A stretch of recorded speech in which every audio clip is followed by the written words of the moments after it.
Le Seigneur soit avec vous. Bonne nouvelle de Jésus-Christ selon saint Marc. En ce temps-là, Jésus prit avec lui Pierre, Jacques et Jean et les emmena eux seuls à l'écart sur une haute montagne. Et il fut transfiguré devant eux. Ses vêtements devinrent resplendissants d'une blancheur telle que personne sur terre ne peut obtenir une blancheur pareille. Élie leur apparut avec Moïse, et tous deux s'entretenaient avec Jésus. Alors Pierre prend la parole et dit à Jésus, « Rabbi, il est bon que nous soyons ici.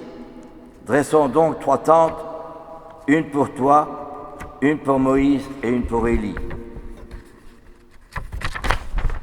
De fait, Pierre ne savait que dire, tant leur frayeur était grande.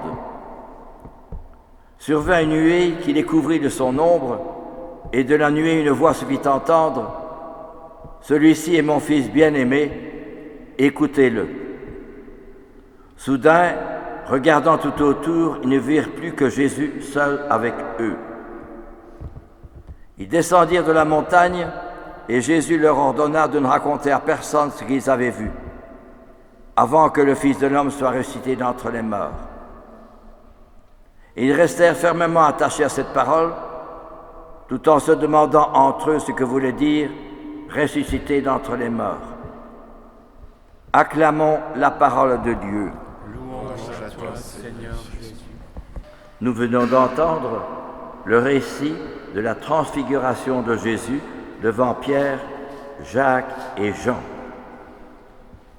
Nous avons aussi entendu la première lecture qui était le sacrifice d'Isaac par Abraham.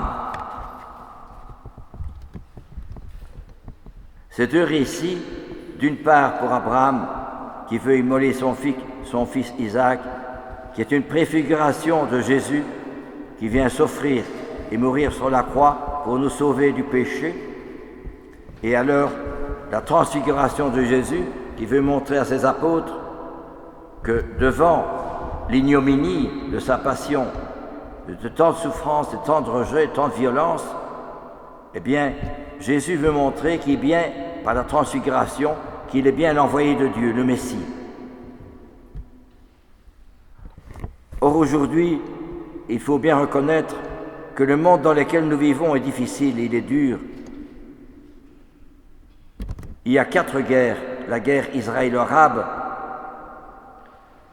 République démocratique du Congo, on veut s'arracher les richesses minières, puis la guerre en Ukraine et enfin le Soudan. 4 guerres qui nous montrent que toujours c'est l'intérêt de l'argent, du pouvoir qui domine. Et si peu qu'on a oublié même les journalistes, même ceux qui font le reportage de tous ces événements, ne cherchent pas la cause.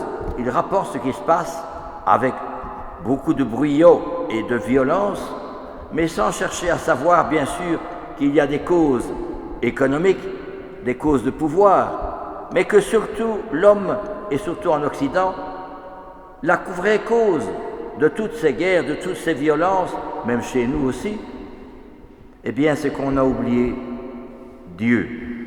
L'homme ne peut pas être sauvé s'il n'y a pas de référence à Dieu.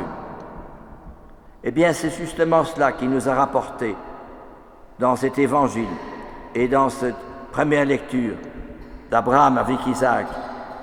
L'homme ne peut trouver sa vérité que devant Dieu. Or, précisément, les médias aujourd'hui ne parlent plus de Dieu. On raconte les faits tels qu'ils sont, et surtout les faits divers, et aussi chez nous, que de problèmes il y a aujourd'hui. Violence conjugale, les séparations, on ne se comprend plus. Et alors, éventuellement, il n'y a plus de Dieu. On a tué le Père, vous comprenez. Et c'est sur cela qu'il y a alors les valeurs matérielles d'abord, l'égoïsme, le profit, le mensonge, l'esprit de domination, je suis le premier, etc.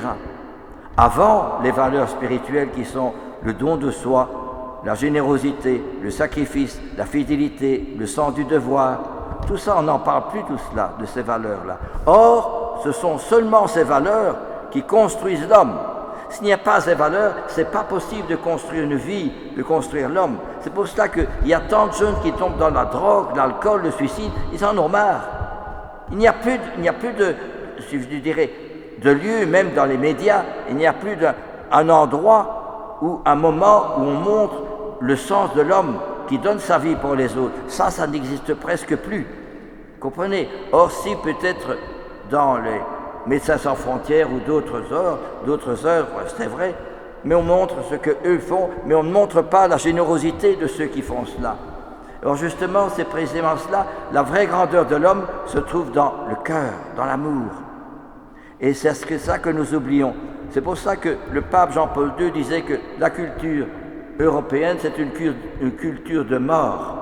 Elle ne donne plus la vérité, parce qu'on ne montre plus des exemples dans les films, tu vois, des exemples de gens qui donnent leur vie pour les autres. Et que c'est là qu'on trouve la vérité de l'homme. Oui. Et c'est cela que nous devons oublier. Or, justement, comment est-ce que nous pouvons revivre cet évangile de la transfiguration? Est-ce que, justement, Jésus est-il quelqu'un pour moi qui vous parle? Est-il quelqu'un qui me dérange, quelqu'un qui m'empoigne et qui me conduise là où je n'ai pas envie d'y aller? Je n'ai pas envie de faire ça, je n'ai pas envie, ça ne me plaît pas, je n'ai pas envie de rencontrer un tel, je n'ai pas envie. Mais justement, le Seigneur m'y envoie. Pourquoi? Parce qu'il m'apprend à me donner. Non pas donner quelque chose, mais à me donner. Parce que justement, c'est dans le don de soi que je retrouve le bon Dieu. Alors il y a une harmonie entre le Christ qui donne sa vie sur l'autel et moi qui donne ma vie pour les autres. Alors je retrouve justement dans le don de moi-même, je retrouve la vérité de ce que je suis, de ce que je vis. Parce que ça ne me plaît pas de faire ça, je n'ai pas envie de rencontrer ceci ou telle activité. Justement, en priant et en méditant l'Évangile, je trouve alors la joie de faire ce qui ne me plaît pas, ce qui ne m'arrange pas. Parce que justement, c'est le Christ qui fait changer mon âme. Pour ça que le curé d'Ars disait « Oh, qu'il est bon de mourir quand on n'a vécu que sur la croix ». Et Bernadette Soubirous disait « Je suis plus heureuse avec mon crucifix sur mon lit de souffrance qu'une reine sur son trône. » Il faut le faire de dire cela. Ça veut dire qu'ils l'ont vécu. Ils l'ont vraiment pénétré, cet amour du Christ. Si le curé d'Ars dit cela, c'est parce qu'il a tellement vécu du Christ qu'il est devenu un autre Christ. Pour ça qu'il y a eu tant de monde qui venait autour de lui, pour rencontrer le Christ, pour être délivré du péché. Oui. Il restait 13 heures parfois au confessionnal pour rencontrer tous ces gens qui venaient lui demander conseil. Et c'est cela justement qu'il faut retrouver aujourd'hui, retrouver cette vérité-là. Avant-hier, je crois que c'est vendredi, on fêtait un saint du début de l'Église qui avait connu les apôtres. Il avait connu Saint Jean, donc l'évangéliste, et il était son ami. Et alors, il s'agit de Saint Polycarpe, il était évêque de Smyrne, et il avait connu Saint Jean, et il avait beaucoup appris de Saint Jean, de la vie du Christ, puisque Jean avait vécu avec le Christ, et avait vécu aussi avec la très sainte Vierge Marie. Et Polycarpe était vraiment quelqu'un qui était pénétré de l'amour du Christ. Et alors, à l'époque, les chrétiens étaient persécutés. Alors finalement, on parvient à retrouver Polycarpe, Saint Polycarpe, évêque de Smyrne. Et alors on avait mis le bûcher sur la grande place, il y avait tout le monde était rassemblé. Et on avait un grand respect pour l'évêque de Smyrne, Saint Polycarpe. Parce que c'était un homme qui avait 86 ans et qui était respectable, d'un dévouement, d'une générosité, d'une piété qui était exemplaire. Et alors, le juge interroge Polycarpe alors, est-ce que tu vas quitter cette foi que tu as? Alors Polycarpe répond, il y a 86 ans que je sers le Christ, et il ne m'a jamais fait de mal, je veux continuer à le servir et à l'aimer. Alors, Polycarpe est monté sur le bûcher. Il a dit aux hommes du feu, n'ont pas besoin de me faire tenir. Le bon Dieu qui m'a donné la force de s'ouvrir les flammes, eh bien, il me donnera la force de rester. Et alors, les témoins étaient là, on a allumé le feu. Eh bien, le feu, il y avait une voûte tout autour du corps de Saint Polycarpe, comme une voûte. Et les flammes montaient, les fumées montaient dans l'air. Il y avait une voûte comme ça. Et il y avait un parfum qui s'exhalait du corps de Saint Polycarpe qui brûlait. Tous les gens ont été émerveillés, médusés, extraordinaires, frappés, émerveillés. Voyez-vous, c'est ça que nous oublions trop souvent. Des exemples comme cela, ce sont des exemples merveilleux de ceux qui sont témoins du Christ. Il ne s'agit pas de faire des études de ceci ou ça, non, c'est des témoins du Christ. Comme Bernadette Soubirous. Je suis plus heureuse avec mon crucifix sur mon lit de souffrance qu'une reine sur son trône. Il faut le faire de dire cela. Ou le curé d'Ars qui dit, je le répète, il le disait le curé d'Ars, oh qu'il est bon, qu'il fait bon de mourir quand on n'a vécu que sur la croix. Il n'a jamais voulu faire sa volonté, il ne voulait jamais recevoir tous ces gens. Mais c'est précisément c'est le Seigneur qui habitait en lui. Il était tellement pénétré de la grâce du Christ qu'il pouvait dire, ce n'est plus moi qui vis, c'est le Christ qui vit en moi. Il le vivait. Voyez-vous ? Eh bien, c'est cela que veut dire en ce temps de carême, puissions-nous redécouvrir un peu cette présence du Christ. Le Christ est-il quelqu'un pour moi?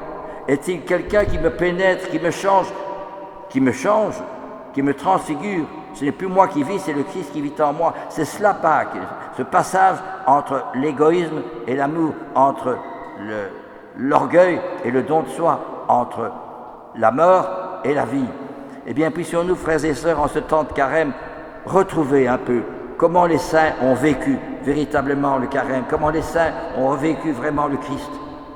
Que s'il y a aujourd'hui tant de guerres et de laisser-aller partout, eh bien justement c'est parce qu'on a oublié le Christ qui donne la vie. Eh bien puissions-nous retrouver justement cette foi-là, cette foi des saints, cette foi des témoins, afin que nous puissions relever la tête et dire moi aussi je veux combattre avec le Christ. Et je vous l'ai encore dit, on fermait les églises au début du communisme en Chine. Et on a fermé l'église. Il y a un petit garçon qui était sur les marches. Il était assis. Et les soldats lui disent, maintenant il n'y a plus d'église, c'est fermé. Et le petit garçon a répondu, l'église, c'est moi.